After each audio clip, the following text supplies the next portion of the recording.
ओम ज्ञानतिमिरान्धस्य ज्ञानाञ्जनशलाकया चक्षुरुन्मिलितं येन तस्मै श्रीगुरुवे नमः। श्रीचैतन्यमनोभीष्टं स्थापितं येन भूतले स्वयं रूपा कदा मह्यं ददाति स्वपदान्तिकं। वन्देऽहं श्रीगुरो श्रीयुतापदकमलं श्रीगुरुवैष्णवांश श्रीरूपं साग्रजातं सगण रघुनाथान्वितं तं सजीवं साद्वैतं सावधूतं परिजनसहितं कृष्णचैतन्यदेवं श्रीराधा कृष्णपादान् सगण ललिता श्रीविशाखान्वितांश। नमो विष्णुपादाय कृष्णपृष्ठाय भूतले श्रीमते भक्ति वेदांत स्वामी नामिने। नमस्ते सरस्वती देवे गौरवाणी प्रचारिणे निर्विशेष शून्यवादी पाश्चात्य देश तारिणे। जय श्री कृष्ण चैतन्य प्रभु नित्यानंद श्री अद्वैत गदाधर शिवासादि गौर भक्त वृंद। हरे कृष्णा कृष्णा कृष्णा हरे हरे, हरे राम राम राम हरे हरे। हरे कृष्णा। तो आप सभी का हार्दिक स्वागत है भगवत गीता के इस 11वें अध्याय के दूसरे सत्र में। तो आज जो है हम भगवत गीता के 11वां अध्याय जिसका शीर्षक है विराट रूप, उसके दूसरे भाग की विवेचना करेंगे। तो अभी तक हमने देखा कि किस तरह से अर्जुन ने भगवान के विराट रूप देखने की जिज्ञासा प्रकट की और भगवान ने भी अर्जुन की जिज्ञासा को पूरा करते हुए किस तरह से विभिन्न रूप जो है अर्जुन के विराट रूप जो है प्रस्तुत करने का अर्जुन ने भगवान ने जो है भगवान तैयार हुए। ठीक है, तो अब हम आगे बढ़ते हैं श्लोक संख्या 15 पे, जहां पे संजय ने भगवान के रूप के विषय में, भगवान के विराट रूप के विषय में धृतराष्ट्र को बता दिया था। और अब हम देखते हैं कि अर्जुन जो है प्रार्थना कर रहा है और अपनी प्रार्थनाओं में वो क्या क्या कह रहा है।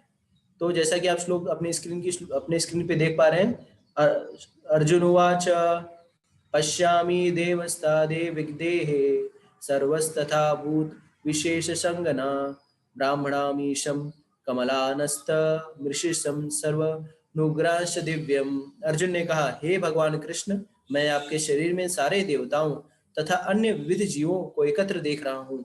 मैं कमल पर आसीन ब्रह्मा, शिव जी तथा समस्त ऋषियों एवं दिव्य सर्पों को देख पा रहा हूँ।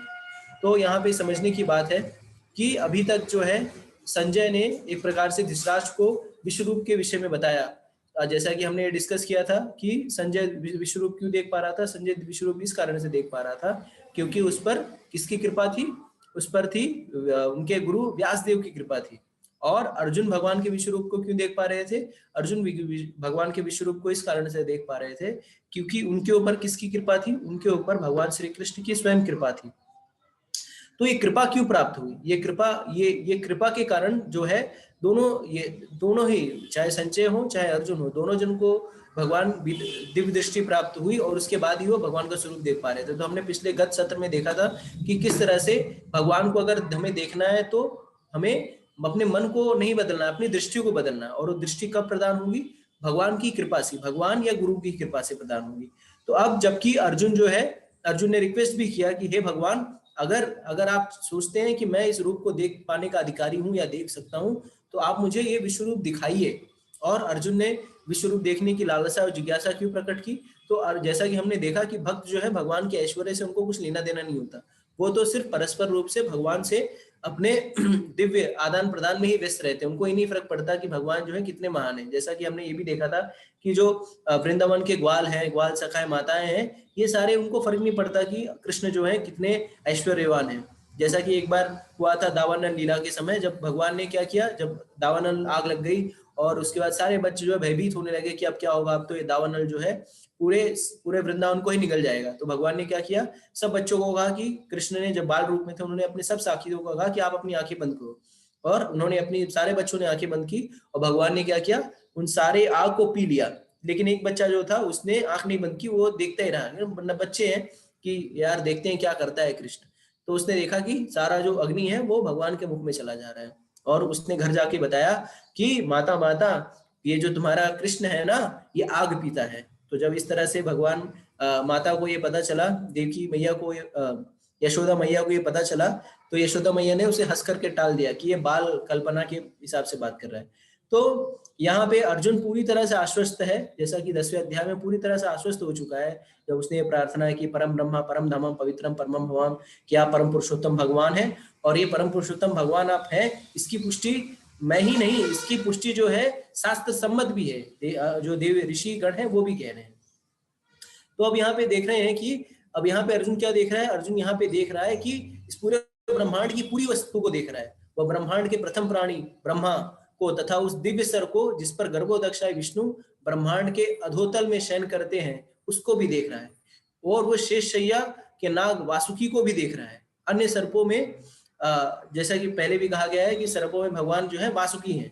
अर्जुन क्या देख रहा है, गर्भोदक्षाय विष्णु को भी देख रहा है, जो ब्रह्मांड के शीर्षस्थ भाग में जहां ब्रह्मांड के प्रथम जीव ब्रह्मा निवास करते हैं उनको भी देख रहा है। तो जैसा हम सबको बताया कि ब्रह्मा जी है जो भगवान की गर्भोदक्षाय विष्णु की नाभि कमल से जो कमल निकलता है उसकी चोटी पर उस कमल पुष्प पे ब्रह्मा जी बैठे हैं। तो इसका अर्थ क्या है, अर्जुन जो है सृष्टि देख रहा है, मतलब पास्ट देख रहा है। ठीक है, और ये सब कहाँ पे देख रहा है, वो कहीं अलग से नहीं देख रहा है, एक ही जगह पे रथ पे बैठे बैठे वो देख पा रहा है। उसको ये सारी चीजें जो पूर्व में हो चुकी है वो अपने रथ पे बैठ रहा है, कहीं और जाने की आवश्यकता नहीं, उसी जगह पे बैठ के वो देख पा रहा है।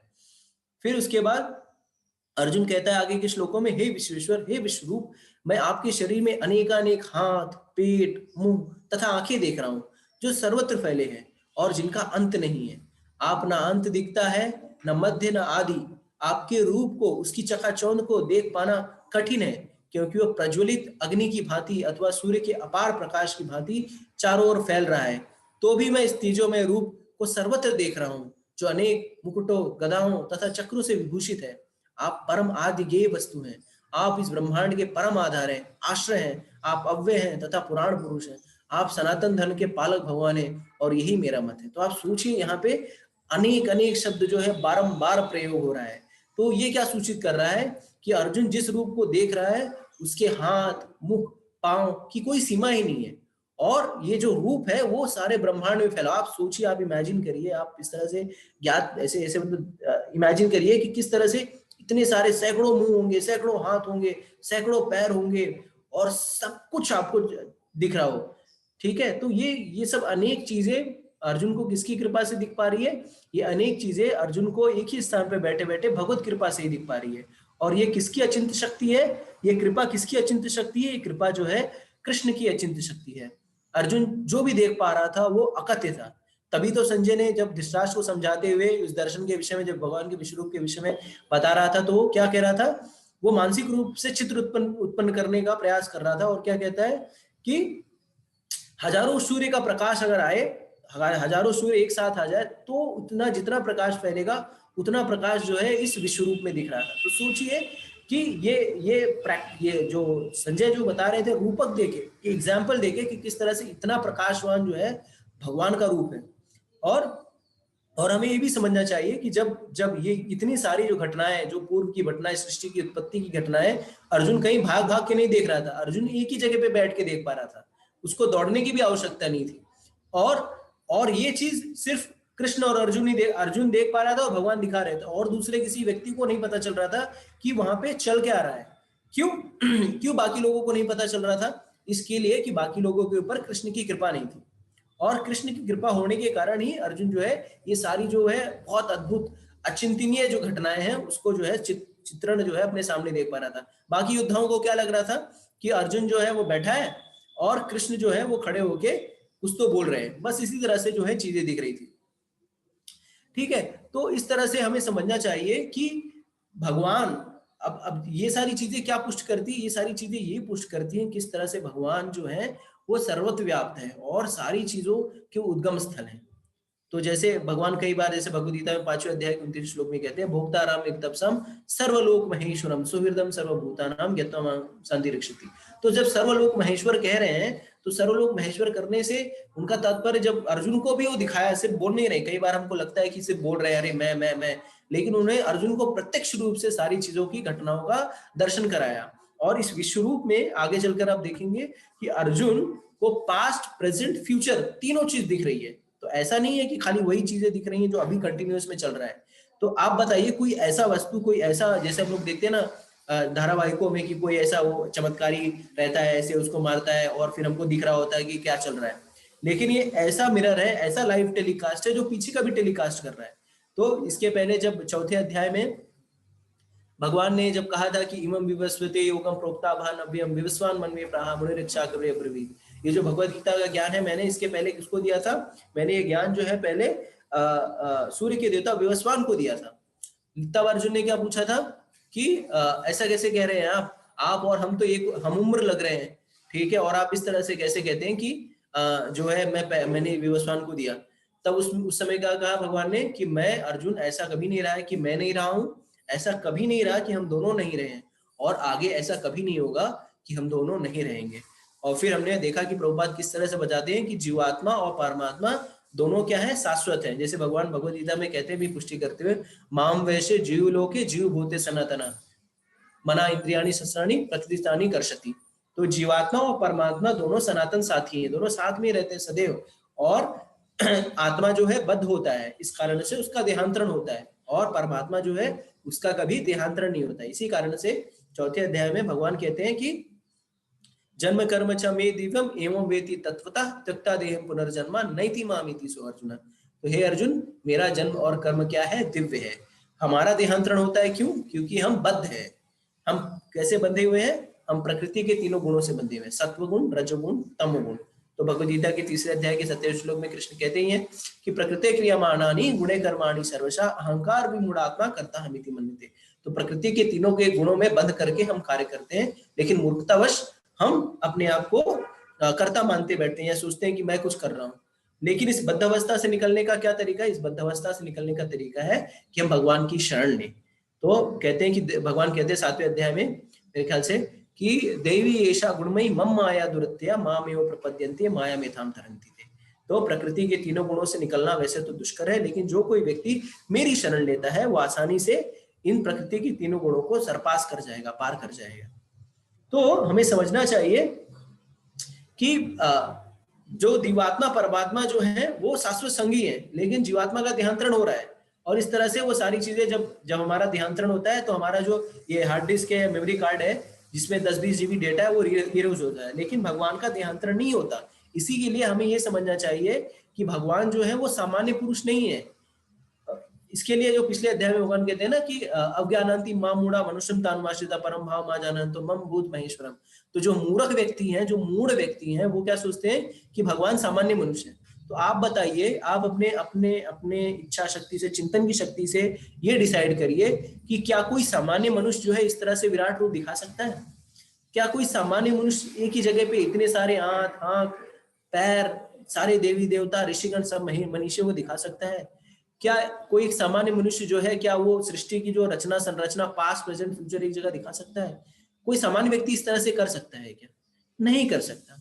तो अगर नहीं कर सकता तो फिर जो लोग भगवान को सामान्य मनुष्य मानते हैं या एक महापुरुष के तौर पे जो प्रेजेंट करते हैं, कहते हैं कि हाँ ठीक है कृष्ण है, वो कोई महापुरुष होंगे।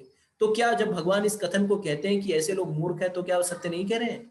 वो बिल्कुल सत्य कह रहे हैं। क्यों?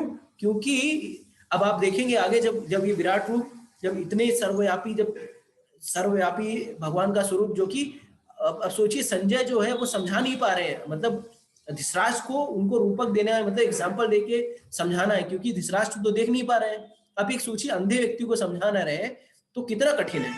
एक जो देख रहा है व्यक्ति, उसको आप समझा सकते हैं कि यार ऐसे ऐसे है, तो आदमी इमेजिन भी कर लेगा। और एक अंधा व्यक्ति, उसको समझाना कितना कठिन है। तो उसको समझाने के लिए कह रहे हैं कि हजारों सूर्य की चमक। तो आप सोचिए, जब हजारों सूर्य की चमक, वो एक कैलकुलेशन में, मतलब आदमी की गणना के हिसाब से बता पा रहे हैं जितनी उनकी बुद्धि चल रही है। तो आप सोचिए ऐसा रूप कोई सामान्य मनुष्य दिखा सकता है? और आप देखेंगे कि परम पुरुषोत्तम भगवान जो है, उनका जन्म, जब वो कहते हैं जन्म कर्म च मे दिव्य, जन्म जो भी है वो दिव्य है। तो जैसा प्राय क्या होता है, हम लोग जब आते हैं माँ के गर्भ से, तो हम माँ के गर्भ से वो जो नाभि की नाल होती है उससे जुड़े हुए रहते हैं। लेकिन अब भगवान जो है कभी भी माँ के गर्भ से उत्पन्न नहीं होते, या माँ के गर्भ में वो 9 महीने तक ऐसे बैठ के कुबड़े बन के बैठे हैं, उसमें चीटियां काट रही है, रक्त मांस मज्जा पेशाब में वो थैली में बंद है, इस तरह से नहीं आते। आप देखते हैं भागवतम में किस तरह से शास्त्र पुष्टि करता है कि भगवान जो है वो चतुर्भुज रूप में आते हैं, और माँ के सामने जब आते हैं तो चतुर्भुज रूप को प्रकट करते हैं। और उसके बाद फिर देवकी और वसुदेव उनसे प्रार्थना करते हैं कि आप जो है बाल लीला करिए। इसी तरह से जब परम पुरुषोत्तम भगवान जो है रामचंद्र जी के रूप में आए, तभी भी यही हुआ। जैसे आप तुलसी जी की प्रार्थना, तुलसीदास जी लिखते हैं, भय प्रकट कृपाला दीन दयाला कौशल्या हितकारी। और फिर उसके बाद भगवान फिर चतुर्भुज रूप में आते हैं, और फिर कीजय सुशीला अति प्रिय शीला तजहु ताजे तजहु ताते हरूपा। तो चतुर्भुज रूप में आते कौशल्या कहते हैं उनको कि कीजय सुशीलीला अति प्रियशीला तजहु ताते हरूपा। तो आप जो है ये चतुर्भुज लेके आए हैं, ठीक है, लेकिन अब बाकी लोग क्या बोलेंगे, अरे देखिए हाय हाय देखिए इनके यहाँ पे जो है वो 4 हाथ वाला बच्चा पैदा हुआ है, सब लोग मेरा अट्टहास उड़ाएंगे, उपहास करेंगे। तो इसके लिए आप क्या करिए, सामान्य शिशु बन जाइए। हे भगवान, सामान्य शिशु बन के शिशु लीला करिए। शिशु लीला करने का अर्थ क्या है, आप रोइए, ठीक है। तो एक जगह जब आप देखिए कितना कॉन्ट्रडिक्ट, भगवान की जो लीलाएं कितनी अच्छी हैं। तो जब भगवान परम पुरुषोत्तम भगवान श्री कृष्ण जो अवतारी स्वयं आते हैं, तो जब वो अवतार लेते हैं तो उनको माता पिता कहते हैं कि आप जो है चतुर्भुज रूप मतलब चतुर्भुज रूप त्याग करके शिशु लीला करिए। और शिशु लीला जब करते हैं भगवान तो रोते हैं, शिशु तो रोएगा, ऑब्वियस सी बात है। लेकिन माता कहती चुप हो जाओ, चुप हो जाओ, चुप हो जाओ, नहीं तो रावण के जो लोग आ जाएंगे, वो सॉरी रावण ने कंस के लोग आ जाएंगे और वो तुमको मार देंगे। तो वो रिक्वेस्ट कर रही है कि आप चुप हो जाओ। और यहाँ पे रामचंद्र जी के रूप में भगवान रो रहे हैं, मतलब भगवान को हंस रहे हैं, तो उनको कहा जा रहा है कि रो मत, हंसो, ठीक है। तो शिशु लीला करो, सॉरी। तो कहने का तात्पर्य यह है कि भगवान की जो लीलाएं हैं, ये मैं क्यों समझा रहा हूँ, ये इस विराट रूप को समझने के लिए हमें ये सारी चीजें बैकग्राउंड में समझनी पड़ेगी कि भगवान कितने महान है। हम लोग सब जानते हैं कि भगवान महान है, लेकिन भगवान कितने महान है, इस चीज को समझ पाना, इस चीज को धारण कर पाना, इस चीज को एक्सेप्ट कर पाना कि ऐसा भी हो सकता है, बहुत ही अचिंत्य है। ये कब एक्सेप्ट कर पाएंगे, यह कब धारण कर पाएंगे, जब हम हमारे ऊपर गुरु और भगवान की कृपा होगी। और गुरु और भगवान की कब कृपा होगी, जब हम गुरु हुए भगवान को शरणागति लेंगे। जैसे चौथे अध्याय में भगवद गीता में चौथे अध्याय में कृष्ण कहते हैं ना, तद विधि प्रणिपातेन परिप्रश्नेन सेवया उपदेशांति ते ज्ञानम ज्ञानिनस् तत्वदर्शिनः। तो तत्वदर्शी गुरु के पास जाकर के हमें शरणागति लेनी है। जब शरण लेंगे तभी जाकर के ज्ञान आएगा। जैसे कि हम देखते हैं दूसरे अध्याय में भी अर्जुन ने, भगवान ने तब तक अर्जुन को कुछ नहीं कहा जब तक अर्जुन ने शरणागति नहीं ली। जब 2.7 में वो कहते हैं कार्पण्य दोष पाता स्वभावा पृक्षामि तम धर्म समुचेता यक्षस्या निशितम रुहितर में शिष्यस्ते हम साधि माम तम प्रपन्नम। तो जब तक प्रपन्न नहीं करते उसके बाद तब तक भगवान को ज्ञान नहीं मिलता। उसी तरह से अगर भगवान की अचिंत्य शक्ति को अगर हमें समझना है तो आगे चल करके भगवान बताएंगे कि किस तरह से ये सारे जो ज्ञान है, ये सारा जो स्वरूप है, ये सारे जो मेरे को जानने की जो प्रक्रिया है, ये अपनी बुद्धिमता से, अपने पांडित्य से, पढ़ाई लिखाई से, डिग्री से, मैं DM SDM CM chief minister prime minister हूँ, इससे हम नहीं समझ सकते। भगवान को अगर हमें समझना है तो भगवान की ही कृपा से, भगवान की ही इच्छा से हम समझ सकते हैं। ठीक है, हरे कृष्ण।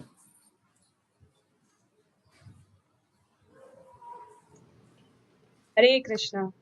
तो अब जब भगवान इतना जो है विराट रूप दिखाए हैं और उसके पश्चात जो है अर्जुन के अंदर ये आया है कि अब ये मोहग्रस्त हो रहा हूँ और संतुलन नहीं रख पा रहा हूँ, तो अर्जुन क्या कहते हैं, दंष्ट्रा करालानि च ते मुखानि दृष्टे विकालानल सन्निभानि दिशो न जानी न लभे च शर्मा प्रसीद देवेश जगन्निवास। तो अब अर्जुन ने स्पष्ट रूप से भगवान से कहा कि भगवान आपकी ये पूरी महिमा मेरे हृदय में, मेरे भाव रूप में ये स्मृति, ये छवि, ये स्पष्टता अंकित हो चुकी है, पर मैं इस प्रलयंकारी स्वरूप मुख को और विकराल दांतों को देखकर अपना संतुलन नहीं रख पा रहा हूँ, मैं सब ओर से मोहग्रस्त हो रहा हूँ। तो अर्जुन हमें स्पष्ट यही करना चाह रहे हैं कि विराट रूप तो जैसा प्रभु ने बताया, विराट रूप तो पैमाना है इस बात के लिए कि अगर जो भगवान के रूप में अपने आप को बता रहे हैं उनको क्या प्रदर्शित करने के लिए भक्तों के सामने तैयार रहना चाहिए। लेकिन उससे भी ऊपर जो हमें समझने की बात वो ये है कि भगवान ना ही अर्जुन, दोनों में से कोई भी इस बात की संस्तुति नहीं कर रहा है कि जब हमें भक्ति करनी है तो हमें भगवान के किस रूप का स्मरण करना है, विराट रूप का या जो भगवान का सहज द्विभुज रूप है उसका। तो इसीलिए जब पूरे काल के गाल में समाते हुए जो है कौरवों की सेना को देखते हैं और अपने आसपास के जो है जितने भी राजा और महाराजा कौरवों की सेना में जो है उनका समर्थन करते हुए युद्ध कर रहे हैं और सब प्रकार से कीट पतंगे की तरह जो है सबको नष्ट होते हुए देख रहे हैं अर्जुन, तो अर्जुन के मन में आता है पूछने के लिए कि हे देवेश, कृपा करके मुझे बतलाइए कि इतने उग्र रूप में आप कौन हैं। मैं आपको सादर नमस्कार करता हूँ, कृपया करके मुझ पर प्रसन्न होइए। आप आदि भगवान हैं, मैं आपको जानना चाहता हूँ क्योंकि मैं नहीं जान पा रहा हूँ कि आपका प्रयोजन क्या है। तो हमें ये समझना होगा कि अर्जुन ने भगवान के सामने खड़े होकर किसी भी प्रकार की आशंका की स्थिति में भी अपने मन से अपना कोई मंतव्य प्रकट नहीं किया। उन्होंने अपने संशय को, अपनी आशंका को भगवान के सामने यथारूप में प्रस्तुत किया, लेकिन 2 बिंदुओं के साथ। उन्होंने कहा, भगवान, मैं ये स्वीकार करता हूँ कृष्ण देवेश कि आप आदि भगवान हैं। पहले हमने अपने विश्वास का खूंटा बांध लिया है कि आप गुरु, जिनको मैंने परम गुरु, जिनको पूर्ण ब्रह्म, जिनको आदि भगवान मानना चाहिए, वो आपको मानता हूँ मैं, और मैं आपको नमस्कार करता हूँ। ये दूसरा बिंदु है, अर्थात मैं आपको शरणागत के रूप में आपके शरणागत हो चुका हूँ और मैं आपको इस रूप में, परम स्वामी के रूप में स्वीकार कर रहा हूँ। मैं आपके ही श्रीमुख से जानना चाहता हूँ कि आपका प्रयोजन क्या है। कई बार लोग कहते हैं, मुझे पता है कि क्या है, या लोग अनुमान लगाना चाहते हैं और कहते हैं ऐसा इसलिए हुआ क्योंकि ऐसा हुआ रहा होगा। लेकिन नहीं, अर्जुन हमारा प्रतिनिधित्व करते हुए कहते हैं कि अगर हमें भगवान के बारे में कोई विषय स्पष्ट नहीं हो, तो हमें सीधे स्वयं भगवान के श्रीमुख से कहे गए शास्त्रों, गुरुओं द्वारा दिखाए गए मार्गदर्शन पे और महापुरुषों द्वारा किए गए आचरण पे से समझने का प्रयास करना चाहिए, ना कि अपना मंतव्य लगाकर। और उसके पश्चात श्लोक संख्या 32 में अर्जुन के इस प्रकार पूछने पर भगवान ने बहुत ही सुस्पष्ट शब्दों में कहा है कि मैं काल हूँ। जैसे हमने कई तरह के धारावाहिकों और उसमें भी देखा होगा, कई प्रकार की ऐसी उक्तियां आती है जहाँ कहता है भगवान ने स्वयं को काल कहा है। तो कालो अस्मि, यहाँ पर भगवान ने स्वयं को काल रूप में प्रस्तुत करते हुए, स्पष्ट करते हुए अर्जुन के मन मस्तिष्क में ये अमित छवि बताते हुए कहा है कि अर्जुन का जो प्रश्न था अध्याय 1 में, अगर हम सबको स्मरण होगा, तो 5 प्रश्न जो अर्जुन ने 5 जो विषय अर्जुन ने रखे थे कि वो क्यों युद्ध नहीं करना चाहते हैं, उसमें से एक ये भी था कि वो सबको मारने का कारण नहीं बनना चाहते थे। तो अर्जुन को लगता है कि वो मार सकते हैं, और इसलिए भगवान यहाँ पर कहते हैं, सभी का विनाश करने के लिए आया हूँ, तुम्हारे सिवा ऋते अपि त्वां न भविष्यन्ति सर्वे ये अवस्थिता प्रत्यनीकेषु योधा।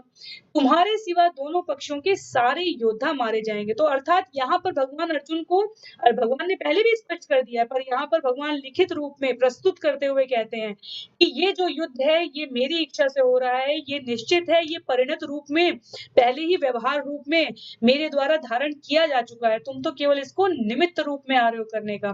तो भगवान ने जो बचा खुचा विराट रूप के द्वारा जो किसी भी प्रकार की जो है, हम कह सकते हैं कि एक भ्रम फैलाने वाली स्थिति लगे अगर किसी को कि ये कृष्ण मनुष्य हो सकते हैं, भगवान है कि नहीं है, वो यहाँ पर समूल नष्ट हो रही है जब भगवान ये कह रहे हैं कि ये युद्ध तो तुम निमित्त बन के कर रहे हो। और हम सबको अपने जीवन में यही समझना है कि जीवन में ऐसा कोई कार्य नहीं हो सकता हमारे, ऐसा कोई भी कार्य नहीं जिसे हम करने जा रहे होंगे। हम सिर्फ क्या करते हैं, हम हर कार्य को, इसीलिए कहा गया, भगवान की इच्छा समझकर उसको निमित्त मात्र बन करने के लिए जाते हैं। हम उसके कर्ता और कारक नहीं होते, कर्ता और कारक दोनों भगवान हैं, हमें तो सिर्फ निमित्त बनना है। क्योंकि भगवान कह रहे हैं कि ये जो जिसके लिए मैं तुम्हें निमित्त बना रहा हूँ, वो पहले से ही निर्धारित है। दोनों पक्षों के सारे योद्धा मारे जाएंगे, और निर्धारित है अर्जुन, इसलिए तुम क्या करो, तस्मात् उत्तिष्ठ यशो लभस्व जित्वा शत्रुन् भुङ्क्ष्व राज्यं समृद्धम् मयेवेति निहता पूर्वमेव निमित्तमात्रं भव सव्यसाचिन्। तो भगवान ने यहाँ पर क्या कहा, लड़ने के लिए तैयार हो, अगर जीतोगे तो संपूर्ण ये जो पूरा राज्य है इसका भोग करोगे और यश अर्जित प्राप्त करो तैयार होकर, क्योंकि मैं बता रहा हूँ कि ये सब तो मेरे द्वारा पहले ही मारे जा चुके हैं। और यहाँ भगवान ने शब्द प्रयोग किया है सव्यसाची का। वो कहते हैं अर्जुन को कि तुम तो युद्ध में केवल निमित्त मात्र हो सकते हो। आप में से जिनको भी सव्यसाची का अर्थ जो है पता है, आप लोग जो है कमेंट बॉक्स में लिख सकते हैं।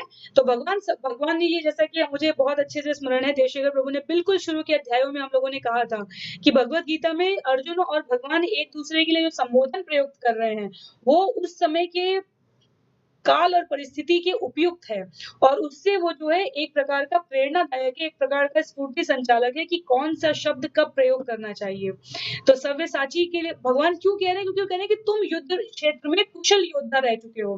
तुम जो है सभी प्रकार से बाढ़ चलाने में, सभी प्रकार से युद्ध कला में दक्ष हो। फिर भी ये मान के चलो कि ये युद्ध मेरी इच्छा से हो रहा है और तुम इसमें केवल निमित्त मात्र हो। तो जीवन में हमारे चाहे कितनी भी प्रिय स्थिति हो, चाहे कितनी भी अप्रिय स्थिति हो, जब हम ये मानकर चलते हैं कि करने और करवाने वाला भगवान है, तो हमें क्या होगा? हमें कर्मयोग का वो सिद्धांत याद आएगा जिसमें हम कर्म फल से ना तो आसक्ति रखेंगे और ना ही कर्म फल से हम घृणा रखते हैं। और उससे क्या होता है? हम निरासक्त होकर केवल कर्तव्य पूर्ति के लिए अपना कर्म करते हैं और जो भी परिणाम हमें मिलता है उसको हम भगवान को समर्पित करते हैं। तो भगवान इतने बड़े युद्ध के लिए जिसके लिए इतने बृहद स्तर पर तैयारी हुई है, उस रण क्षेत्र में खड़े होकर अर्जुन को कहते हैं कि अपने आप को यश और मृत्यु या पराजय के भय सभी प्रकार के द्वंद्वों से मुक्त रखकर केवल निमित्त मात्र बनके। तो जब अर्जुन के लिए ये बात कही जा सकती है तो हम सबको समझना चाहिए कि प्रिय अथवा अप्रिय किसी भी प्रकार की हमारे जीवन में होने वाली गतिविधि हमें संभाव रूप से धारण करने का अभ्यास करना चाहिए। हो सकता है कि ये स्वाभाविक ना हो हमारे लिए, सहज ना हो हमारे लिए, लेकिन हमें क्या करना है? हमें अभ्यास करना है। अभ्यास इसलिए करना है क्योंकि यही हमारी वास्तविक गति है। अगर हम अभ्यास नहीं करेंगे तो या तो हम सुख से सुखी होंगे या दुःख से दुखी होंगे और दोनों ही परिस्थिति में हम अपने आप को क्लेश का भागी बनाते हैं क्योंकि दोनों ही स्थितियाँ परिवर्तनशील हैं और वो हमें किसी भी हद तक असीम संतोष नहीं दे सकती। संतोष, शांति या कहिए कि किसी भी प्रकार की तुष्टि जो मिलेगी वो केवल अपने आप को कठपुतली की तरह निमित्त मात्र समझने में मिलेगी। तो भगवान यहाँ पर अर्जुन के माध्यम से हम सबको ये स्पष्ट कराने का प्रयत्न कर रहे हैं। हरे कृष्ण।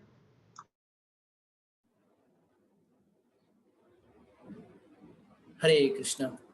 तो आइए तो जैसा कि हमने भगवान कह रहे हैं कि हमें निमित्त मात्र बनना चाहिए, तो इस श्लोक में थोड़ा सा एनालाइज कर लेते हैं। तो इस श्लोक में भगवान ने अर्जुन को क्या कह के संबोधित किया?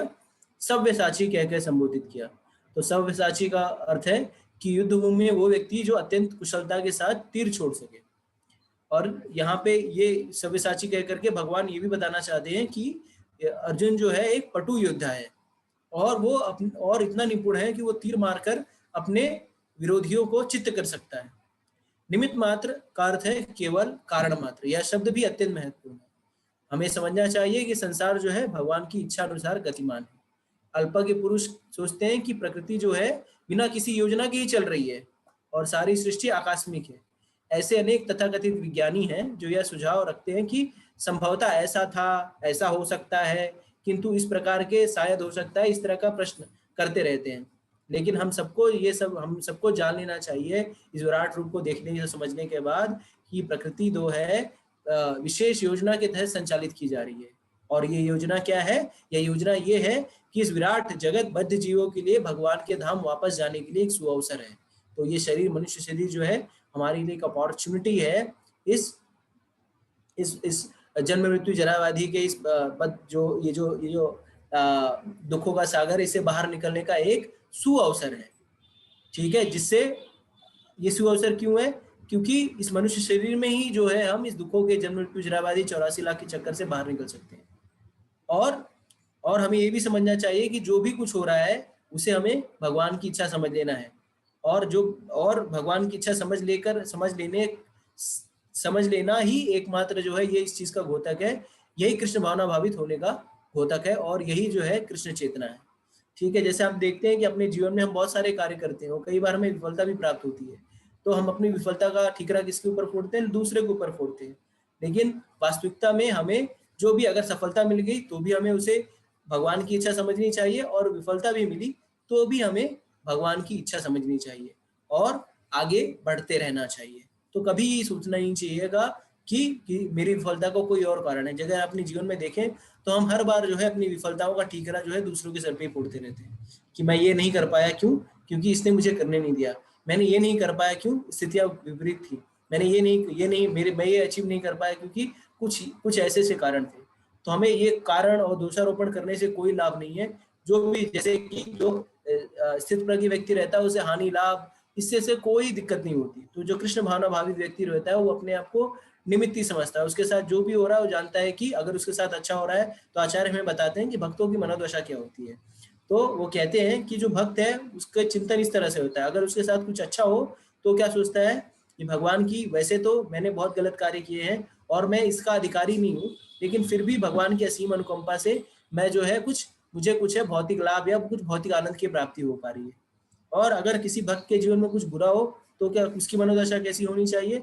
तो अगर भक्त के साथ कुछ बुरा हो रहा है तो भक्त की मनोदशा ये होनी चाहिए, वो ये सोचता है कि एक्चुअली ये जो जो भी कष्ट मुझे मिल रहे हैं, ये मैं इनसे भी ज्यादा कष्ट पाने का अधिकारी हूँ, लेकिन हे भगवान, आप जो है आपकी कृपा से जो है आप जो है मेरे ऊपर बहुत दयालु हैं और मुझे कम ही कष्ट दे करके मेरे पूर्वजनों के कर्मफल को आप काट रहे हैं। तो अगर हमारी ये मनोदशा रहेगी तब जानिए हम सही दशा पे हैं। तो निमित्त मात्र से ये भी अर्थ है कि हमें ओनरशिप मेंटालिटी को त्यागना होगा। जैसे हम लोग सारे लोग अपने आप को मालिक समझना चाहते हैं, मैं मालिक हूँ, मैं मालिक हूँ, मैं मालिक हूँ, लेकिन हमें मालिक नहीं बनना है। हमें भगवान की प्लान में अपने आप को जोड़ना है, भगवान की जो इच्छा है उसमें हमको जोड़ना है। तो अगर हम कुछ प्रयास कर रहे हैं तो जैसे कहा गया ना, कर्म करो फल की इच्छा मत करो, तो फल की इच्छा का मत करो से तात्पर्य है कि जो भी फल आए वो भगवान की कृपा है। ठीक है। और एक उदाहरण जो प्राय दिया जाता है वो डॉक्टर, और क्या, जैसे डॉक्टर, तो डॉक्टर जो है जो चिकित्सक होता है, शल्य चिकित्सक होता है, वो चिकित्सा करता है और उसको कोई यश मिलता है, मतलब वो चिकित्सा करता है और रोगी ठीक हो जाता है, तो सारा यश किसको जाता है? सारा यश जाता है डॉक्टर को। सब लोग बोलते हैं डॉक्टर कितना अच्छा, डॉक्टर कितना अच्छा है। और अगर एक शल्य चिकित्सक ने शल्य चिकित्सा की और मरीज जो है वो वो मर जाता है, उसको कुछ गलत हो जाता है, तो किसको उसका आरोप मिलता है? डॉक्टर को ही मिलता है आरोप। मार कौन खाता है? डॉक्टर ही खाता है। तो कि ये डॉक्टर बहुत घटिया है। लेकिन अगर वास्तविकता में देखा जाए तो ना डॉक्टर उस चीज को शल्य चिकित्सा कर रहा है, डॉक्टर उस शल्य चिकित्सा नहीं कर रहा है। एक्चुअली कौन कर रहा है? वो कैंची कर रही है। वास्तविकता में कैंची ने गलत फाड़ा, लेकिन चूंकि कैंची जो है निमित्त है, इसके लिए यश अपयश से उसको कोई फर्क नहीं पड़ता। तो इसी पे यहाँ पे हम देख रहे हैं कि भगवान इसके पहले वाले श्लोक में क्या बताए कि मैं काल हूं और मैंने इन सबको मार दिया है। तो हमें ये समझना चाहिए कि हमारे जीवन में जो भी कुछ है, जो भी कुछ अच्छा बुरा होना है, वो होकर के ही रहेगा, लेकिन हमें अपने कर्तव्य से कभी विमुख नहीं होना है और भगवान की कृपा मान करके उसको करते रहना है। तो कभी भी अपने आप को कर्ता नहीं मानना है। हमें यही समझना चाहिए कि हमारा जो कर्मफल है वो हमें मिलेगा। जैसे दूसरे अध्याय में भगवान कहते हैं, मात स्पर्शस्तु कौन्तेय शीतोष्णा सुख दुखदा अग्माप्यानो अनित्यस्तम तितिक्षुवा भारता। तो ये सुख और दुख किसकी तरह है? सुख और दुख जो है वो समर और विंटर की तरह है, सर्दी और गर्मी की तरह है। कालांतर में सर्दी आएगी और अपने आप जो है गर्मी आएगी, लेकिन उसमें हमारा कोई रोल रहता है क्या कि सर्दी आ गई तो हमने कुछ किया, सर्दी आ गई, या हम कुछ करेंगे तो गर्मी आएगी? नहीं, अपने आप से स्वाभाविक रूप से सर्दी और गर्मी आती है। उसी तरह से सुख और दुख जो है वो स्वाभाविक रूप से आता है, यश अपयश जो है वो स्वाभाविक रूप से आता है। तो हमें क्या करना होता है? हमें टॉलरेट करना होता है। तम तितिक्षवा, हमें तितिक्षवा, टॉलरेट। तो हमें भी अपने जीवन के जो ये द्वंद्व है, सुख और दुख, उसमें टॉलरेट करना है। सुख आए तो भगवान की कृपा है, दुख आए तो भी भगवान की कृपा है। इस तरह से जैसे 9वें अध्याय में भगवान कहते हैं ना, यत् करोषि यदश्नासि यत् जुहोषि ददासि यत् तपस्सि कौन्तेय तत्कुरुष्व मदर्पणम। तो जब सब कुछ भगवान को अर्पण करेंगे तो अच्छा आए तो ठीक है, बुरा आए तो ठीक है, तब जान करके हम नो है निमित्त है। जब हम ये समझेंगे कि मैं इन सारे चर जो भी मेरे अंडर में है, मैं उसका मालिक नहीं हूँ, मालिक कौन है? भगवान है। जब हमारी ये चेतना रहेगी तो हानि और लाभ, सुख और दुख से हमें कोई दिक्कत नहीं होगी। जैसे बड़ी बड़ी फैक्ट्रियां चलती है, तो अगर हम उसमें एक आदमी से मैनेजर हैं या छोटे से मैनेजर है, जो भी वर्कर है, तो क्या हमें फर्क पड़ता है कि कंपनी ने 100,000 करोड़ रुपया मुनाफा कमा लिया? या हमें ये भी नहीं फर्क पड़ता है कि कंपनी जो है 100 करोड़ घाटे में चल रही है? क्यों? क्योंकि हम जानते हैं कि हम यहाँ पे वर्कर हैं, हमारा काम है आइए, जो भी हमारा डेडिकेटेड 9 घंटे का काम है उसको किए, बटन दबाए, जो भी था 9 घंटा काम किए, हैंड ओवर दिए और घर चले गए। क्यों? क्योंकि हम जानते हैं कि मैं यहाँ पे सिर्फ अपने पगार से मतलब है, मुझे, मेरा यहाँ पे कोई ओनरशिप नहीं है। तो निमित्त मात्र होने का यही अर्थ है कि हमें जीवन में यही समझना है कि जो भी चीजें हैं सब भगवान की हैं, और जो भी कुछ हो रहा है वो हायर अथॉरिटी भगवान की इच्छा से हो रहा है, हमारे कर्मफलों के अनुसार हमें फल मिल रहा है, और इसके लिए कोई दोषी नहीं है सिवाय मैं स्वयं के और मेरे कर्मफलों के। ठीक है, तो ये समझना बहुत इंपॉर्टेंट है। इसके बाद जो है अर्जुन जो है बहुत ही सुंदर सुंदर श्लोकों में भगवान की जो है स्तुति करने लगता है। श्लोक संख्या 35 से श्लोक संख्या 36 में कहते हैं अर्जुन, हे ऋषिकेश, आपके नाम के श्रवण से संसार हर्षित होता है और सभी लोग आपके प्रति अनुरक्त होते हैं। यद्यपि सिद्ध पुरुष आपको नमस्कार करते हैं, किंतु असुरगण भयभीत है, इधर उधर भाग रहे हैं। ठीक ही हुआ। तो भगवान जहाँ जैसे जब पुलिस आती है और सायरन बजाती है, तो जो सभ्य पुरुष रहते हैं उनको कोई डर नहीं लगता, लेकिन जो चोर उचक्के रहते हैं वो भागने लगते हैं। क्यों? क्योंकि उनको भय रहता है कि कहीं ये मुझे अरेस्ट करने तो नहीं आ रहे। उसी तरह से जहाँ पे भगवान होते हैं, जहाँ भगवान की उपस्थिति होती है, जहाँ पे भगवान स्वयं होते हैं, वहां पे कोई अंधकार रहता नहीं है। तो जहाँ भगवान रहते हैं वहां पे भक्तों को हर्ष उल्लास आता है। जन्माष्टमी आती है तो भक्त हर्ष उल्लासित हो जाते हैं। तो जहाँ पे भजन कीर्तन होता है तो भगवान भक्त जो है हम आनंद लेते हैं, लेकिन अभक्त को वही चीजें कर्कश लगती है। ठीक है। और ये क्यों होता है? क्योंकि अभक्त लोगों को कर्कश क्यों लगती है? क्योंकि भगवान ने 7वें अध्याय में बता ही रखा है कि 4 प्रकार के मनुष्य जो उनके पास नहीं आते। तो अगर आप लोग को याद होगा कि 4 प्रकार के मनुष्य जो भगवान की शरण में नहीं जाते, तो आप चैट बॉक्स का इस्तेमाल कर सकते हैं। उसके बाद वो कहते हैं कि हे महात्मा, आप ब्रह्मा से भी बढ़कर हैं, आप आदि सृष्टा हैं, तो फिर भी मैं आपको सादर नमस्कार कोई क्यों ना करे। अनंत, हे देवेश, जगत निवास, आप परम स्रोत, अक्षर, कारण के कारण तथा इस भौतिक जगत से परे हैं। आप आदि देव, सनातन पुरुष, दृश्य जगत के परम आश्रय, आप सब कुछ जानने वाले हैं और सब कुछ आप ही हैं जो जानने योग्य है। आप भौतिक गुणों से परे परम आश्रय, हे अनंत रूप, या प्रभु, संपूर्ण दृश्य जगत आपसे ही व्याप्त है। आप वायु हैं, आप परम नियंता हैं, आप अग्नि हैं, जल हैं, चंद्रमा है, जीव ब्रह्म है, आप पितामह है। अतः आपको बार बार मेरा नमस्कार, पुनः पुनः नमस्कार, आपके आगे पीछे और चारों ओर से नमस्कार। हे असीम शक्ति, आप अनंत पराक्रम के स्वामी, आप सर्वव्यापी हैं, अतः आप ही सब कुछ हैं। तो इस तरह देखिए कि किस तरह से अर्जुन जो है भगवान के इस विश्व रूप को देखकर कितना आधानित, कितना आनंदित हो गया है। आप सोचिए कि अर्जुन की मनोदशा को सोचिए। आप सोचिए कि देखिए कई बार हमारे साथ भी ऐसे होता है कि कोई जो है महान व्यक्ति तो हमारे आस पड़ोस में ही रहता है और हमें उसकी ख्याति के बारे में, वो कितना महान है इसके बारे में पता नहीं होता, तो हम लोग उसको इग्नोर करते रहते हैं, या एक कैसा लल्लू पंजू आदमी होगा, इसका क्या दिक्कत है। लेकिन जब हमें पता चलता है अरे हमारे साथ जो खेलने आता है, हमारे साथ जो गार्डन में मिलता है हमें रोज, वो कितना मतलब महान व्यक्तित्व है, उसकी कितने लोगों से पहचान है, या वो कितने लोगों के साथ कितने लोग उसके पास आते हैं मिलने के लिए, तब हमें क्या होता है, एक आदर आता है, यार इसको हमें अब कैजुअली नहीं लेना है क्योंकि ये स्पेशल व्यक्ति है। आप सोचिए अर्जुन अभी तक कृष्ण के साथ में बहुत ही कैजुअल रह रहा था, और अब उसको एकाएक भगवान ने, उसके सखा ने ऐसा रूप दिखाया कि यार ये तो परम पुरुषोत्तम भगवान है, ये सर्वशक्तिमान है, तो क्या करेगा। तो वो अपने आप में उसको आनंद की अनुभूति होगी। और फिर हम मनी मन सोचते हैं ना कई बार कि यार जब पता चलता है कि सामने वाला व्यक्ति जो बहुत महान है, तो हम सोचते हैं यार हमने इसके साथ कितनी कैजुअली बात की, या इसको किस तरह से हम लोगों ने इसका जो मजाक उड़ाया। तो फिर अब अर्जुन जो है श्लोक संख्या 45 में, अर्जुन 41 से 44 में अर्जुन जो है माफी मांगते हैं। वो कहते हैं कि हे कृष्ण, मैंने आपको मित्र मानते हुए मैंने हठ पूर्वक आपको हे कृष्ण, हे यादव, हे सखा जैसे संबोधन से पुकारा है, क्योंकि मैं आपकी महिमा को नहीं जानता था। मैंने मूर्खतावश या प्रेमवश जो भी कुछ किया है, कृपया उसके लिए मुझे क्षमा कर दें। यही नहीं, मैंने कई बार आराम करते समय, एक साथ लेटे हुए या साथ साथ खाते या बैठे हुए, कभी अकेले तो कभी अनेक मित्रों के समक्ष आपका अनादर भी किया, आपका मजाक भी उड़ाया है। हे अच्युत, मेरे इन समस्त अपराधों को क्षमा करें। आप प्रत्येक जीव द्वारा पूजनीय भगवान है, अतः मैं गिरकर सादर प्रणाम करता हूँ और आपकी कृपा की याचना करता हूँ। जिस प्रकार पिता अपने पुत्र की ढिठाई सहन करता है, या मित्र अपने मित्र की धृष्टता सह लेता है, या प्रिय अपनी प्रिया का अपराध सहन कर लेता है, उसी प्रकार आप कृपा करके मेरी त्रुटियों को सहन कर ले। अब सोचिए कि अर्जुन यहाँ पे अब याद कर रहा है, उस समय को याद कर रहा है, उस टाइम को याद कर रहा है जब वो कृष्ण के साथ खेलता या कृष्ण के साथ बैठा रहता था, साथ में भोजन करता था, और कई बार उसका मजाक भी उड़ा देता था, भगवान का मजाक भी उड़ाता था, वो उपहास करता था तरह तरह से, अरे ये तो लंपट है, ये तो कुछ भी करता है, ये तो रण छोड़ के भाग जाता है, जैसे हम लोग अपने मित्रों के साथ करते, उसकी खिल्ली उड़ा देते। तो जब जब अर्जुन को ये पता लगा, अरे मैंने ये मेरा दोस्त तो ठीक है, लेकिन ये तो महा परम पुरुषोत्तम भगवान है, और मैंने इसका मजाक उड़ाया, इसकी खिल्ली उड़ाई, तो हम लोग ऑब्वियस सी बात है ना, थोड़ा सा वो हो जाते हैं, यार माफ कर देना यार, सॉरी यार, मेरे को मालूम नहीं था कि तू इतना महान व्यक्ति है। तो इस तरह से यहाँ पे अर्जुन जो है वो भी आनंद से अभिभूत हो जा रहा है। जब इस तरह से, जब वो माफी मांगने के बाद, जब ये विश्व रूप को देख करके, अब जो है अर्जुन अब भगवान को रिक्वेस्ट करता है कि अब भगवान आप ये जो स्वरूप है इसको आप बंद कर लीजिए, अब मुझे जो है अपना चतुर्भुज रूप दिखाइए।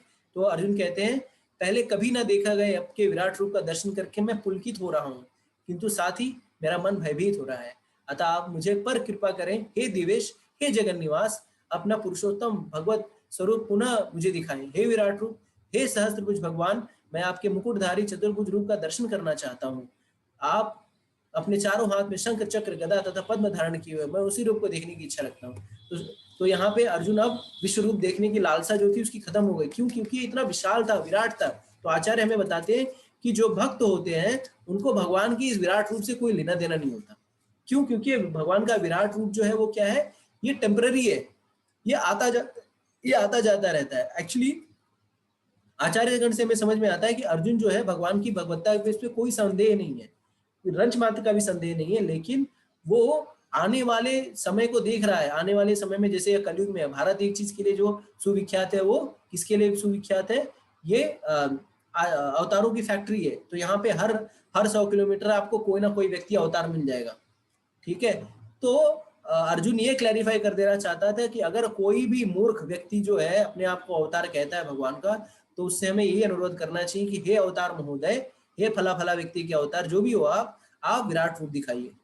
तो अगर विराट रूप दिखाइए, अगर वो विराट रूप दिखा पा रहा है तो ठीक है, उसको हमें अवतार माननी होगी। लेकिन जैसा कि हम जानते हैं कि कलयुग में भगवान के सिर्फ अभी जो आखिरी अवतार है वो कल की अवतार है, और भगवान जब भी आते हैं उनके माता पिता सबके विषय में जो शास्त्रों में जो है वर्णन होता है। तो अगर कोई इस तरह से विराट रूप दिखा पाए तो जो है वो भक्त लोग जो है उसको भगवान मानते हैं। नहीं तो ऐसे व्यक्ति जो है सिर्फ भोली भाली जनता को ठगते रहते हैं।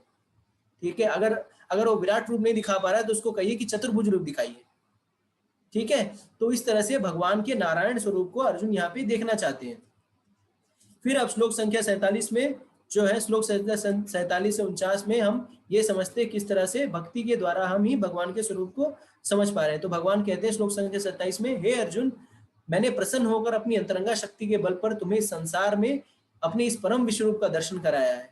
इसके पूर्ण अन्य किसी ने इस असीम तथा तेजोमय आदि रूप को कभी नहीं देखा। हे पुरुष श्रेष्ठ, तुमसे पूर्व मेरा इस विश्व रूप को किसी ने नहीं देखा, क्योंकि मैं ना तो वेदाध्ययन के द्वारा, न यज्ञ के द्वारा, पुण्य के द्वारा या कठिन तपस्या के द्वारा इस संसार में देखा जा सकता हूँ। तो भगवान ने एक बहुत ही ऊंची बात कही कि भगवान को अगर हमें समझना है तो हमारी PhD degree, DM, SDM, IAS officer, IPS officer और मुख्यमंत्री, प्रधानमंत्री, ये सब कोई काम नहीं आता। तो क्या काम आता है? भगवान की भक्ति। तो और हमें ये समझना चाहिए कि भगवान को देखने और समझने की दिव्य दृष्टि किसके पास होती है? भक्तों के पास होती है। और भक्त कौन है? भक्त कौन है? तो भक्तों के विषय में जो, जैसे हम कहते हैं ना सुर और असुर, तो सुर कौन है? सुर वो है जो भगवान के सुर में सुर मिलाए, और असुर वो है जो भगवान के सुर में सुर नहीं मिलाए, जो भगवान की बातों को नहीं माने। तो जो दैवी प्रकृति के लोग होते हैं, जो दैव तुल्य होते हैं, तो भक्त जो है देवता तुल्य होते हैं। इस कारण से भगवान उनको दिव्य दृष्टि प्रदान करते हैं। ठीक है, भगवान को हम जबरदस्ती नहीं देख सकते कि मुझे दिखाओ। जैसे कई मूर्ख लोग बोलते हैं ना, भगवान को मुझे दिखाओ, भगवान को देखना चाहता हूँ। तो ऐसे मूर्खों के लिए ये सीख है कि हमें भगवान को देखने का, हम जबरदस्ती भगवान को नहीं देख सकते। भगवान को देख सकते हैं जब हम भगवान की अनन्य भक्ति करते हैं। जैसा आगे भगवान बताएंगे, जब हम भगवान की अनन्य भक्ति करेंगे तभी जा करके हम भगवान को देख पाएंगे।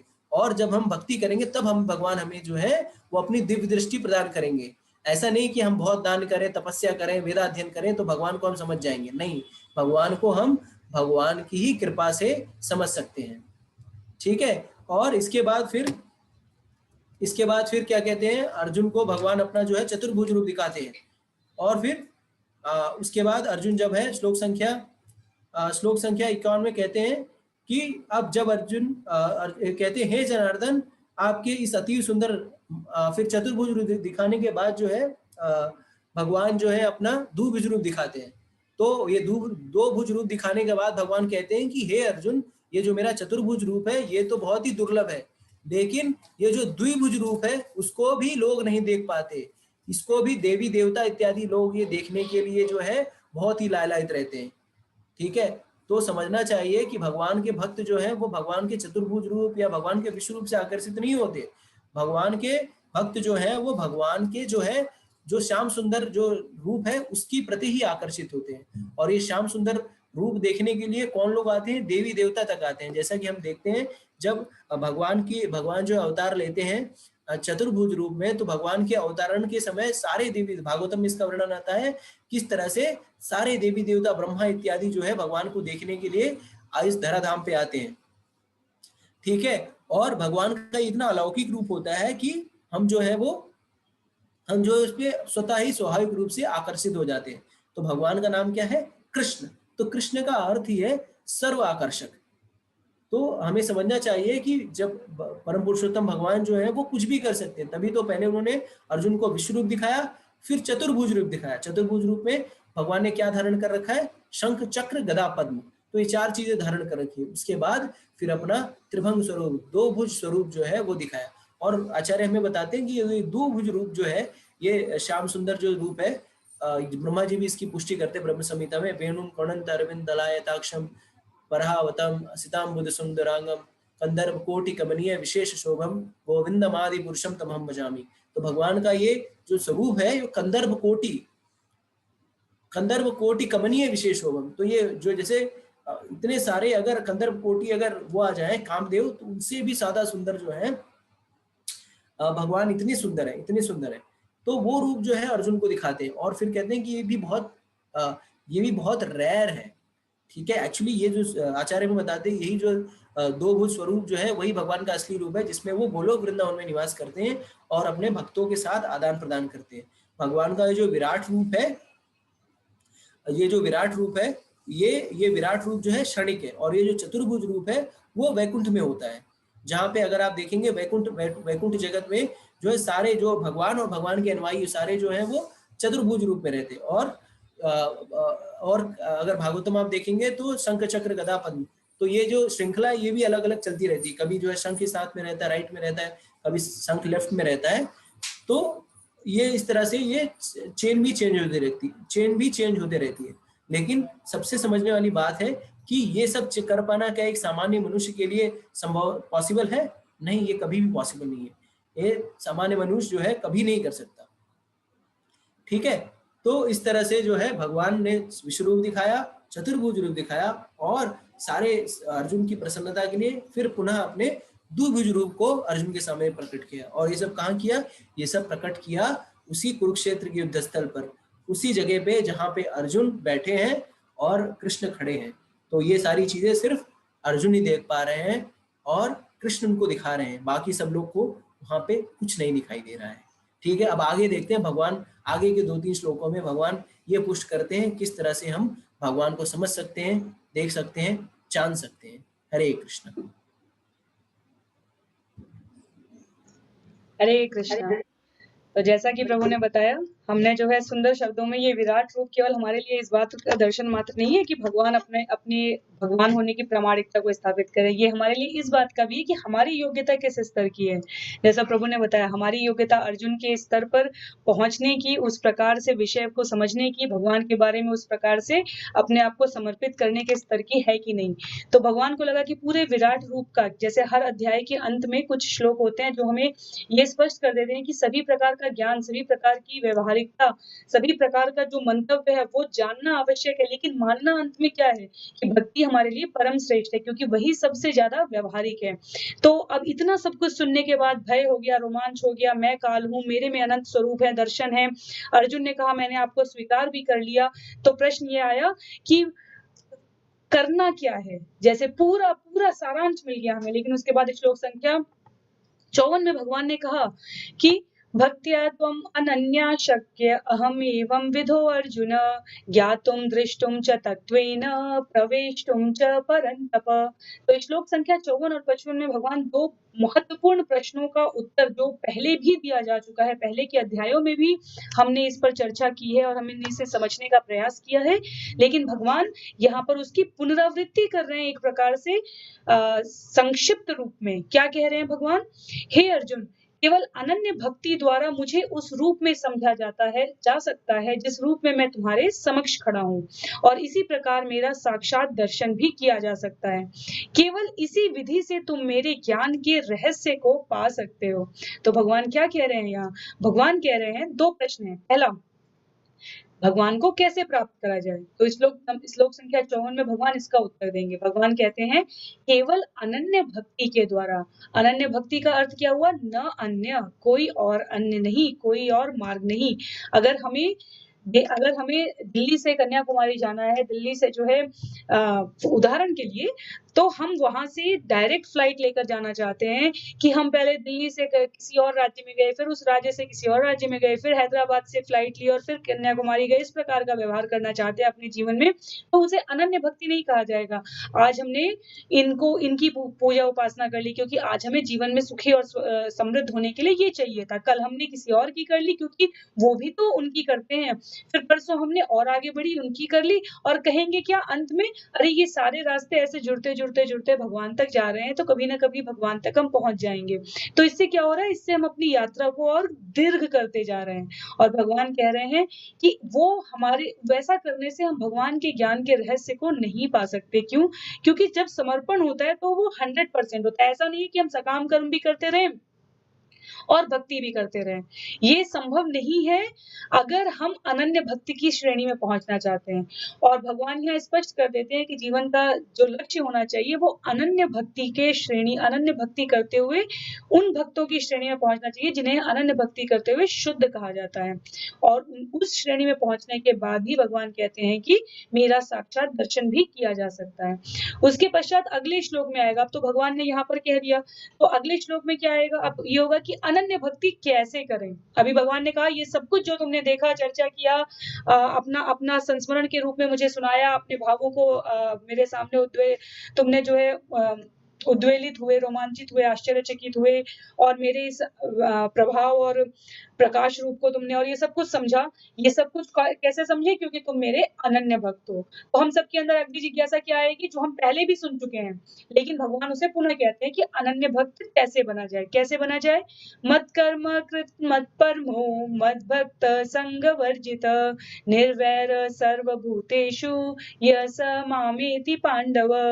हे अर्जुन, जो व्यक्ति सकाम कर्मों तथा मनोधर्म के कल्मश से मुक्त होकर, तो दो बिंदु यहाँ पर कहे, सकाम कर्म और मनोधर्म के कल्मश से मुक्त होकर मेरी शुद्ध भक्ति में तत्पर रहता है, जो मेरे लिए ही कर्म करता है, जो मुझे ही जीवन लक्ष्य समझता है और जो प्रत्येक जीव से मैत्री भाव रखता है, वह निश्चय ही मुझे प्राप्त करता है।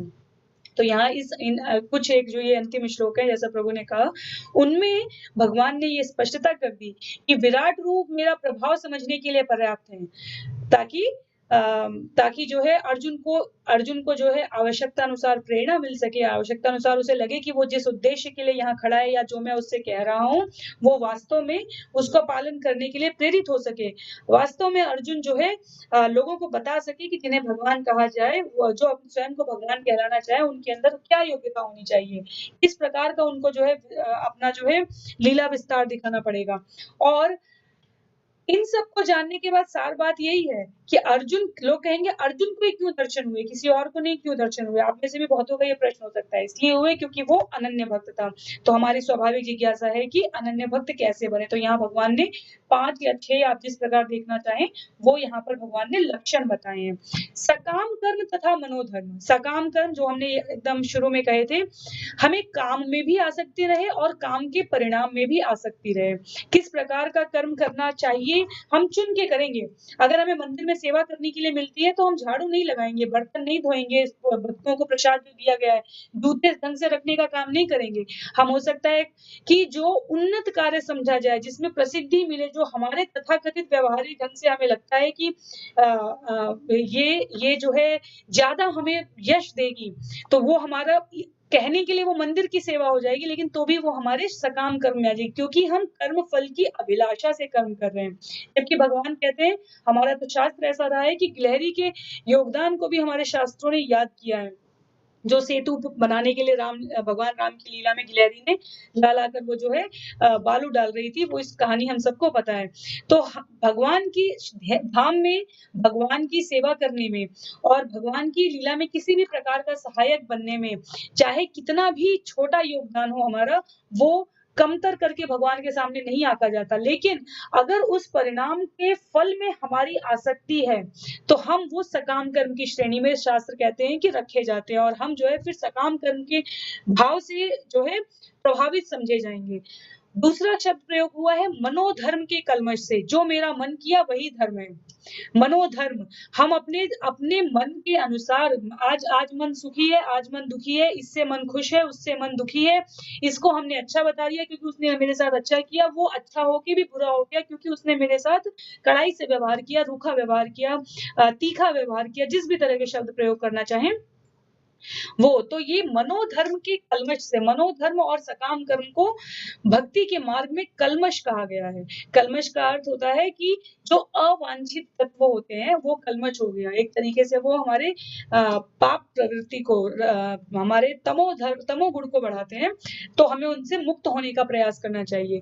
उसके बाद शुद्ध भक्ति में तत्पर रहता है। तो शुद्ध भक्ति, जैसा मैंने कहा, सतो, रजो और तम से ऊपर, प्रकृति के गुणों से रहित, सत, रज और तम तीनों में कहीं न कहीं कुछ न कुछ अभिलाषा बची रह जाती है। तो अभिलाषा सिक्त होती है, ये हमारी भक्ति के ये 3 मार्ग।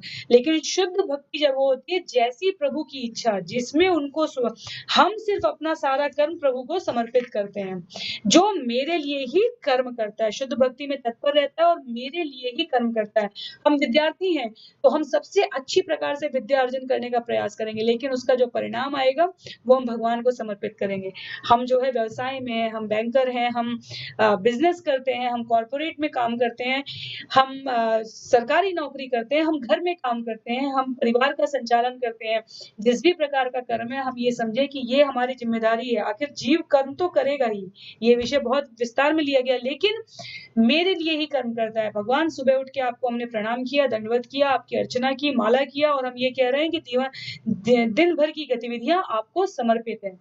जो मुझे ही जीवन लक्ष्य समझता है, 25 का हो जाऊँगा तो ये करूँगा, 35 का ये करूँगा या करूँगी, 45 के पे ये करूँगा या करूँगी, तो वो हमारा खुद का लक्ष्य होता है। वो हम भगवान को जीवन लक्ष्य नहीं बनाते, लेकिन भगवान के बारे में हमें जानना है, भगवान को मानना है, भगवान को समझना है, भगवान को कही गई बातों को, भगवान द्वारा कही गई बातों को आचरण में लाना है, आचार करना है उसका, और अंततो गत्वा भगवान के बारे में प्रचार करना है। ये इन सिद्धांतों पे जो चलता है, ये श्रील प्रभुपाद ने अध्याय 2 के एक श्लोक की व्याख्या में लिखा हुआ है कि जानना, मानना, समझना पर्याप्त नहीं है, हमें आचार और प्रचार तक पहुंचने का प्रयत्न करना चाहिए। तो जब हमारे जीवन में ये ध्येय हो जाता है, तो हम कहते हैं कि भगवान को प्राप्त करना ही जीवन लक्ष्य हो गया। और प्रत्येक जीव से मैत्री भाव रखता है, क्योंकि हमने एक पंक्ति कई बार कही है, सब में भगवान है और सब भगवान नहीं है। तो सब भगवान मानोगे तो कभी से हम मानेंगे तो हम कभी भी भगवान तक नहीं पहुंच सकते, क्योंकि सब भगवान नहीं है। भगवान ने कहा है भगवान एक है, वो पूर्ण पुरुषोत्तम भगवान श्री कृष्ण है, लेकिन अन्य जीवों में भगवान अंश रूप में अवश्य विद्यमान है। तो हम क्या है, हम जो है, जो स्वभाव है उसके अनुसार हम किसी जीव से किसी भी प्रकार का ईर्ष्यावश व्यवहार, द्वेष युक्त व्यवहार नहीं करना चाहिए। हमें क्या करने का प्रयास करना चाहिए? मैत्री भाव, क्योंकि अंततः हम सब एक ही भगवान से संबंधित हैं। प्रकृति के संसर्ग में आकर जीव विभिन्न प्रकार की क्रिया और प्रतिक्रिया में लिप्त होता है, पर अंततः जो सबकी भलाई का भावना रखता है, हमारे तो सनातन धर्म का सार ही कहा गया है, सर्वे भवन्तु सुखिनः, सर्वे सन्तु निरामया, सर्वे भद्राणि पश्यन्तु, कश्चित् दुःख भाग् भवेत्। हमें जो है समस्त जीवों से मैत्री भाव रखना है। अब इसका अर्थ ये नहीं कहा जा रहा है यहाँ पे कि कोई हमारा फायदा उठाना चाहे, नुकसान करना चाहे, वो व्यवहारिक वहां पर हमें कर्मयोग का सिद्धांत लगाना पड़ेगा। पर सहज रूप में हमें किसी व्यक्ति विशेष के खिलाफ कभी भी अपने जीवन में कलुषित भावनाएं नहीं रखनी है, हमें द्वेष युक्त जो है व्यवहार नहीं करना है। तो भगवान कहते हैं जो ये 5 चीजों से युक्त होता है वह निश्चित रूप से मुझे प्राप्त करता है। तो 54 में भगवान ने क्या कहा? भगवान ने कहा कि अनन्य भक्ति के द्वारा ये रूप के दर्शन किए जा सकते हैं, और 55 में भगवान ये कह रहे हैं कि ये अनन्य भक्ति कैसे की जा सकती है। जब हमारे मन में किसी भी प्रकार का भौतिक विकार नहीं होगा, तो हमारे जीवन में भक्ति का प्रचार होने लगता है, और हमारे जीवन को देखकर केवल दर्शन मात्र से अन्य जीवों में भक्ति का प्रचार होता है।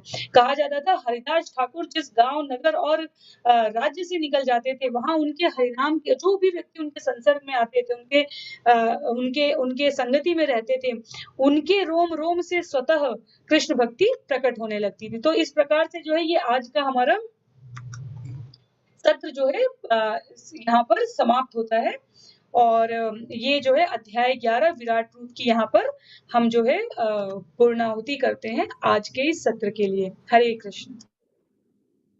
हरे कृष्ण। तो आधिकारिक रूप से हमारा ये सत्र यहीं पे समाप्त होता है। आप सभी से अनुरोध है कि ये जो विराट रूप की जो जिसके विषय में हमने यहाँ पे चर्चा की, विराट रूप जो है बहुत ही बृहद एक बड़ा विषय है और एक बार में समझ पाना हो सकता है कठिन है। ये हमें अब कल्पना ही करनी पड़ेगी किस तरह से भगवान जो है विशाल है, विराट है। लेकिन जब हमने इसके विषय में इतना सुन लिया, भगवान की ख्याति के विषय में इतना सुन लिया और जान लिया, तो आप लोग से ये अनुरोध है कि आप लोग भक्ति में जो है वो सीरियस हो जाए, गंभीर हो जाए। आप लोग से अनुरोध है कि भक्ति से संबंधित जो भी कार्यकलाप है उसमें तीव्रता ले आए। और आप में से कई लोग जो है भगवान के पवित्र नामों का जप कर रहे हैं, तो जो नहीं कर रहे हैं उनसे अनुरोध है कि आप प्रतिदिन जो है कम से कम 108 बार इस पवित्र नाम हरे कृष्णा कृष्णा कृष्णा हरे हरे, हरे राम राम राम हरे हरे। मुझे ज्ञात हुआ है कि आप लोग में से कई लोग जो हैं वो प्रातःकालीन जप सत्र में भी गंभीरता पूर्वक जुड़ रहे हैं, भाग ले रहे हैं। तो आप सभी से अनुरोध है कि आप लोग जो है प्रातःकालीन सत्रों में भी, जप सत्र में भी जुड़े, जिससे आप प्रतिदिन एक क्या कंटिन्यूटी हो जाएगी और जिससे भक्ति में आप तीव्रता से आगे बढ़ेंगे। तो यहीं पे इस सत्र को समाप्त करते हैं। भगवद गीता यथारूप की जय। श्रील प्रभुपाद की जय। श्रील गुरुदेव की जय। हरे कृष्णा कृष्णा कृष्णा हरे हरे, हरे राम राम राम हरे हरे। जय गुरुदेव, जय श्रील प्रभुपाद। हरे कृष्णा। सभी को दंड प्रणाम।